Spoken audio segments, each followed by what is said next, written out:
بسم اللہ الرحمن الرحیم۔ اگلا جو حصہ ہے کتاب کا وہ ڈاکٹر عبدالرزاق بن عبد المحسن البدر حافظہ اللہ کا مقدمہ ہے۔ تھوڑی سی اس پر روشنی ڈالنا ضروری ہے کیونکہ صاحب کتاب ہیں یہ، اور اس لیے انہوں نے کیا بات کہی ہے بالکل سرسری طور پر اس کا کچھ خلاصہ میں آپ کے سامنے ذکر کر دوں۔ شیخ عبدالرزاق بن عبد المحسن البدر حافظہ اللہ نے اس مقدمے کے اندر جو بات لکھی ہے وہ یہ ہے، کہتے ہیں کہ ہمارے سامنے ایک بہت ہی مختصر رسالہ ہے شیخ الاسلام محمد بن عبد الوہاب رحمۃ اللہ علیہ کا، جس کے اندر 6 اصول انہوں نے جمع کیے ہیں، اور یہ ایسے اصول ہیں جو کتاب و سنت میں بہت کھول کھول کر کے بیان کیے گئے ہیں۔ یہ بات شیخ نے بار بار لکھی ہے، جیسا کہ ہم نے عرض کیا 6 اصول، ہر اصول کے بارے میں بات لکھی ہے کہ یہ کھول کھول کر بیان کیا گیا ہے، بینت فی الکتاب بیانا واضحا، اور آج شیخ نے یہاں تک لکھا ہے اتنا واضح اللہ تعالیٰ نے ان اصولوں کو بیان کیا ہے کہ اس کو سمجھنے کے لیے عالم نہیں ضروری ہے، عالم تو سمجھتا ہی ہے، طالب علم تو سمجھتا ہی ہے، بلکہ عام پبلک بھی سمجھتی ہے اس کو۔ اور شیخ آگے کہتے ہیں صرف عام پبلک نہیں، عوام الناس کے اندر جو بہت زیادہ کند ذہن اور غبی لوگ ہوتے ہیں نا، بہت یعنی ان کی ذہانت بہت کمزور ہوتی ہے، یعنی بہت سمجھنے میں کمزور ہوتے ہیں، ایسے غبی اور کند ذہن لوگ بھی اس کو سمجھتے ہیں۔ اتنی وضاحت قرآن و سنت کے اندر ان 6 اصولوں کے بارے میں کی گئی ہے۔ یہ بات اس لیے بیان کر رہے ہیں وہ تاکہ وہ یہ بات واضح کریں کہ اتنی آسان چیز، اتنی سمپل اور اتنی واضح کہ عوام کے اندر جو کم سمجھ والے ہوں وہ بھی سمجھ لیتے ہوں، اس کے باوجود بھی امت ان 6 اصولوں سے غفلت کا شکار ہے۔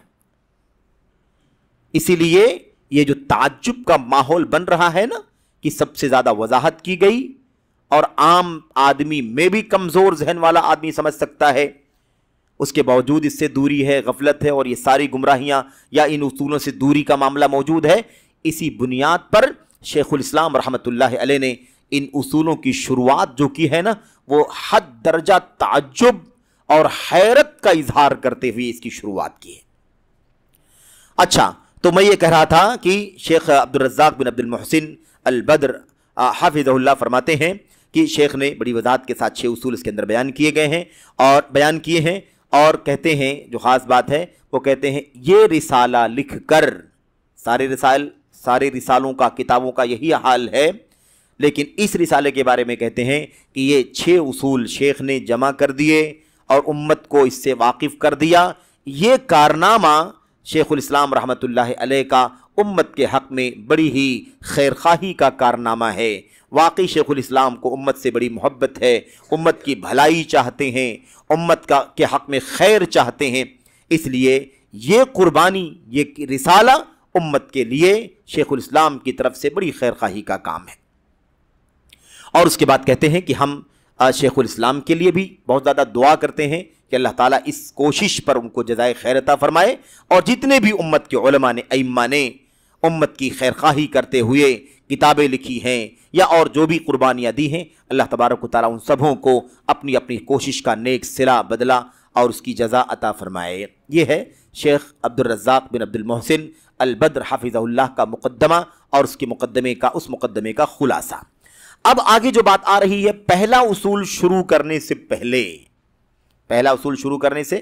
پہلے یہ 2-3 جملے ہمارے سامنے ہیں، 2-3 لائنیں، اور یہ اصل میں تمہید ہے۔ کس کی تمہید ہے؟ 6 اصولوں کو بیان کرنے کی تمہید، یعنی اس کا راستہ ہموار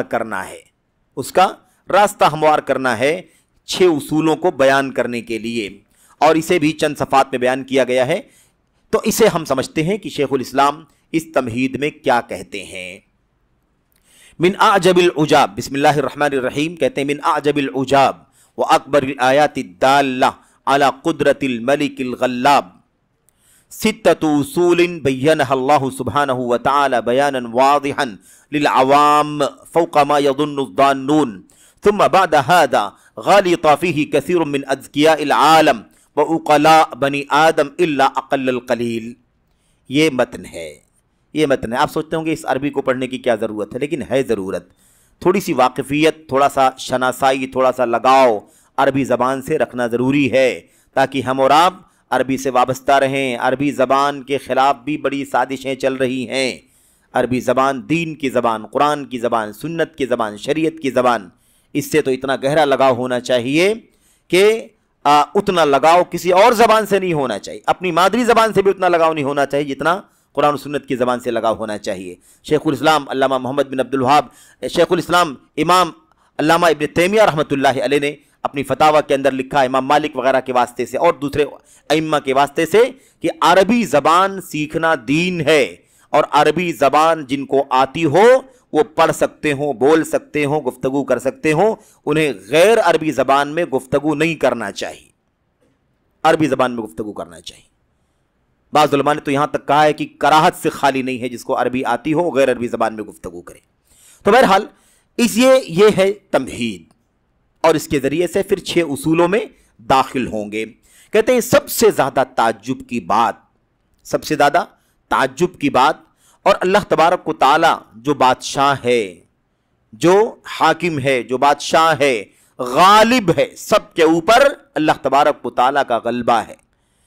اللہ غالب بادشاہ کی قدرت پر دلالت کرنے والی، یعنی قدرت بتلانے والی بڑی نشانیوں میں سے، بڑی دلیلوں میں سے ایک دلیل اور بہت تعجب کی چیز، یہ 6 اصول ہیں جو آپ کے سامنے بیان کیے جا رہے ہیں۔ بہت تعجب کی باتیں ہیں جو 6 اصول بیان کیے جا رہے ہیں، واقعی تعجب کرنے کی چیز ہے، اور اللہ تبارک و تعالیٰ کی جو غالب ہے اس کی قدرت پر دلالت کرنے والی یہ 6 باتیں آپ کے سامنے پیش کی جا رہی ہیں۔ کہتے ہیں کہ اللہ تبارک و تعالیٰ نے ان 6 اصولوں کو بہت واضح طور پر بیان کیا ہے، بیاناً واضحاً، بالکل وضاحت کے ساتھ بیان کیا ہے۔ اتنا واضح ہے کہ کسی کے گمان میں بھی نہیں آ سکتا، اتنا واضح ہے، یعنی وضاحت اور کھول کھول کر کے بیان کرنے کا جو انداز ہے، جو اس کا لیول ہے، اتنا کھول کر کے بیان کیا گیا ہے کہ آدمی کا خیال بھی نہیں جا سکتا کہ اتنا کھول کر کے بیان کیا جا سکتا ہے۔ اس کے بعد کہتے ہیں اس کے باوجود بھی اس میں بڑی تعداد ایسے لوگوں کی ہے جو دنیا کے ذہین اور ٹیلنٹ لوگ جانے جاتے ہیں، ذکی، ذہین، فطین ہے نا، جینیس جو ہوتا ہے نا اس کو ذکی کہا جاتا ہے۔ ایک ہے ذکی، زال ذکی، اور ایک ہے ذکی بالزا، ابھی اس کا تذکرہ آگے آئے گا۔ زال کے ساتھ جو ذکی ہوتا ہے، یعنی ذکاء جسے کہتے ہیں، وہ ذہانت کو کہا جاتا ہے، جینیس، ٹیلنٹ جو ہوتا ہے نا، آدمی ذہین، فطین، تیز دماغ والا۔ اور ایک ہے زا سے، جس کے معنی ہوتے ہیں پاکیزہ طبیعت والا، پاکیزہ دل والا، پاکیزہ سوجھ بوجھ والا، سلجھی ذہنیت والا، جو حق کو قبول کرنے والا دل رکھے، جو حق کو قبول کرنے والا ذہن رکھے، اس کو ذکی کہا جاتا ہے، بالزا۔ اور یہ کیا ہے؟ بالزال، یعنی زال سے ہے۔ تو فرماتے ہیں، کہتے ہیں کہ اتنا واضح اللہ تعالیٰ نے ان 6 چیزوں کو بیان فرمایا ہے کہ اتنا آدمی گمان بھی نہیں کر سکتا کہ اتنا واضح یہ چیز بیان کی جا سکتی ہے۔ اس کے باوجود ان 6 اصولوں میں غلطی کن لوگوں کی طرف سے ہوئی ہے؟ من اذکیاء العالم، دنیا کے سب سے زیادہ ذہین اور ٹیلنٹ جو لوگ ہیں وہ بھی ان 6 اصولوں میں غلطی کا شکار ہے۔ تو تعجب ہے کہ نہیں تعجب ہے؟ ایک طرف اتنا واضح آخری درجے کی وضاحت، اور ایک طرف دنیا کے ذہین ترین جو لوگ ہیں وہ اس سے غفلت کا شکار ہیں۔ تو واقعی تعجب کی چیز ہے کہ نہیں تعجب کی چیز؟ اس مسئلے کو کافی وقت لگا کر کے شیخ نے لمبی شرح فرمائی ہے، اور کیا کہا؟ وَعُقَلَاء بنی آدم، اور اللہ کے بندوں میں آدم علیہ السلام کے ابنا یعنی انسان جو ہیں، ان کے عقلاء یعنی عقل مند لوگوں کے یہاں ان 6 اصولوں میں بے انتہا غلطی پائی جاتی ہے۔ اس کے بعد اخیر میں استثناء کرتے ہوئے کہتے ہیں الا اقل القلیل، سوائے بہت تھوڑے لوگوں کے جو اس کو سمجھتے ہیں، ورنہ اکثر لوگ غلطی کا شکار ہیں۔ تو بھائی اب تو غور کرنے کی ضرورت ہے نا کہ یہ 6 اصول کون سے ہیں، جس کے اندر اتنا بڑا مسئلہ ہے کہ سب سے زیادہ واضح اصول ہیں، اور اتنا واضح ہیں کہ ایک دم بلید اور غبی آدمی بھی سمجھ سکتا ہے، انسان کے تصور سے زیادہ آسان اور واضح اللہ نے بیان فرمایا۔ اور اس کے بعد دنیا کا سب سے زیادہ عقل مند، سب سے زیادہ ذہین، فتین اور جینیس آدمی بھی اس میں غلطی کا شکار ہے، سوائے تھوڑے لوگوں کے۔ اب اس میں آئیے شرح کو ذرا دیکھتے ہیں۔ شرح میں سرسری طور پر دیکھیں اس تمہید میں کیا بیان فرماتے ہیں۔ بیان فرماتے ہیں کہ شیخ الاسلام محمد بن عبد الوہاب رحمۃ اللہ علیہ نے اس رسالے کی شروعات کیسے کی ہے؟ اس رسالے کی شروعات کیسے کی ہے؟ اس رسالے کی شروعات ان 6 اصولوں کا مقام بیان کر کے اس کی شروعات کی ہے کہ یہ اللہ تبارک و تعالیٰ کی قدرت پر دلالت کرنے والی نشانیاں ہیں اور بے انتہا تعجب کی چیز ہے۔ یعنی ان اصولوں کی اہمیت کا حال کیا ہے؟ اتنی اہم ہے یہ اصول، اتنے عظیم ہے یہ اصول، کہتے ہیں کہ اللہ تبارک و تعالیٰ کی قدرت کی نشانیوں پر، قدرت پر دلالت کرنے والی سب سے بڑی نشانیوں میں سے یہ 6 نشانیاں ہیں۔ یہ انداز ہوتا ہے، اگر آپ 2 صفحے کے اس مضمون پر غور کریں تو میں سمجھتا ہوں کہ ایک طالب علم کو اپنے کسی آرٹیکل کو لکھنے کی رہنمائی بھی مل سکتی ہے۔ کسی بھی چیز کو کیسے لکھا جاتا ہے، پہلے موضوع کی اہمیت واضح کی جاتی ہے، اس کے مختلف پہلوؤں کو واضح کیا جاتا ہے، اور پھر اس کے بعد اگلے مضمون کے اگلے حصے میں داخل ہوا جاتا ہے۔ کہتے ہیں کہ اب شیخ نے تعجب کا اظہار کر کے اہمیت کا تذکرہ کر کے اس کے بعد کہا ہے کہ 6 اصول، 6 اصول ہیں۔ ایسا بھی ہو سکتا تھا نا کہ 6 اصول یہ لفظ نہ لاتے، کہتے ہیں کہ یہ کہہ دیتے کہ کئی ایک اصول ہیں، اس میں سے نمبر 1 یہ ہے، اگلا دوسرا نمبر یہ ہے، تیسرا نمبر یہ ہے، چوتھا، پانچواں۔ ایسا بھی ہو سکتا تھا کہ نہیں ہو سکتا تھا، لیکن یہ 6 کی گنتی جو لکھی یہ نبی کریم صلی اللہ علیہ وسلم کی سنت کے طریقے سے لکھی۔ نبی کریم صلی اللہ علیہ وسلم کی سنت کا طریقہ تھا کہ آپ بہت ساری چیزوں کو بیان کرتے تھے تو پہلے ہی گنتی ذکر کر دیتے تھے، اور اس کی کئی ایک دلیلیں۔ اس کا فائدہ کیا ہوتا ہے کہ اس کا فائدہ یہ ہے کہ طالب علم جب سنے گا تو 6 کی گنتی سن کر کے اس کے دماغ میں آ جائے گا کہ 6 باتوں کو یاد کرنا ہے، اور اس کو ذہن میں بٹھانا، ترکیز کرنا اور اسے اچھی طرح سے ازبر کرنا اس کے لیے آسان ہو جائے گا۔ جبکہ اگر ایسے ہی بلا گنتی کے بیان کرتے چلے جاتے کہ ایک اور ہے، اگلا یہ ہے، ایک اور ہے، اگلا یہ ہے، اگر اس طرح سے بیان کرتے تو ذہن پر وہ چیز بھاری ہوتی اور اس کو ازبر کرنا اور اسے کیچ کرنا، اس کو یاد کرنا مشکل ہوتا۔ تو شیخ کہتے ہیں کہ الاصول الستہ کا نام دیا، الاصول الستہ کا نام دیا کہ یہ 6 اصول ہیں۔ 6 اصول کہا اسی لیے کہا کیونکہ اس سے طالب علم کو مدد ملتی ہے ان اصولوں کو یاد کرنے میں، اور اگر ایسا نہ بیان کیا جائے تو یاد کرنا مشکل ہو جاتا ہے، ازبر نہیں ہوتا۔ اور اس کی وجہ یہ ہے کہ خود نبی کریم صلی اللہ علیہ وسلم نے یہ طریقہ اختیار کیا ہے۔ کہتے ہیں وَهَذَا مِنْ هَدِيِ النَّبِي صلی اللہ علیہ وسلم، یہ نبی کریم صلی اللہ علیہ وسلم کا طریقہ ہے کہ آپ بھی اپنی حدیث میں بہت ساری چیزیں بیان کرتے تھے تو آپ شروع میں ہی گنتی بتا دیتے تھے، 3 ہے، 4 ہے، 5 ہے، 6 ہے، 10 ہے وغیرہ آپ بیان کر دیتے تھے۔ اب اس کے بعد 1-2 حدیثیں ذکر کی ہیں۔ کہتے ہیں مثال کے طور پر اللہ کے نبی صلی اللہ علیہ وسلم نے فرمایا ثلاث من کن فیہ وجد بہن حلاوۃ الایمان۔ دیکھو اللہ کے نبی کی حدیث میں آپ نے فرمایا 3 چیزیں ایسی ہیں کہ وہ 3 چیزیں جس آدمی کے اندر پائی جائیں گی اسے ایمان کی مٹھاس مل جائے گی۔ اسے کیا مل جائے گی؟ ایمان کی مٹھاس۔ اب ایمان کی مٹھاس ہمیں بھی چاہیے، آپ کو چاہیے، فلاں کو بھی چاہیے، تو کتنی چیز چاہیے ایمان کی مٹھاس پانے کے لیے؟ 3۔ اب یہ 3 کی گنتی ہمارے ذہن کو جوڑ دیتی ہے کہ بھئی وہ 3 چیزیں یاد رکھنا ہے جس سے انسان کو ایمان کی مٹھاس ملے گی۔ ٹھیک ہے، اب اچھا ابھی خالی بتانا یہ کہ 3 کی گنتی یہاں پر اللہ کے نبی علیہ السلام نے استعمال کی ہے۔ اس کے بعد دوسری حدیث کہتے ہیں ایک حدیث اور دیکھو، اللہ کے نبی علیہ السلام نے ایک حدیث میں باقاعدہ 6 باتیں بیان فرمائی ہیں تو 6 کی گنتی بھی ذکر فرمائی ہے، اور یہ بھی 6 اصول ہیں۔ کہتے ہیں اضمنوا لی ستن اضمن لکم من ستن من انفسکم اضمن لکم الجنہ۔ اللہ کے نبی نے فرمایا تم مجھے 6 چیزوں کی ضمانت دو، میں تمہیں جنت کی ضمانت دیتا ہوں۔ تم مجھے 6 چیزوں کی ضمانت دو، من انفسکم، اپنے آپ کے سلسلے میں، اپنی ذات کے بارے میں، کہ تم 6 چیزیں اپنے اندر رکھو گے، اپنے اندر پیدا کرو گے اور اپنی زندگی میں ان 6 چیزوں پر عمل کرو گے، اس کی ضمانت تم مجھے دو۔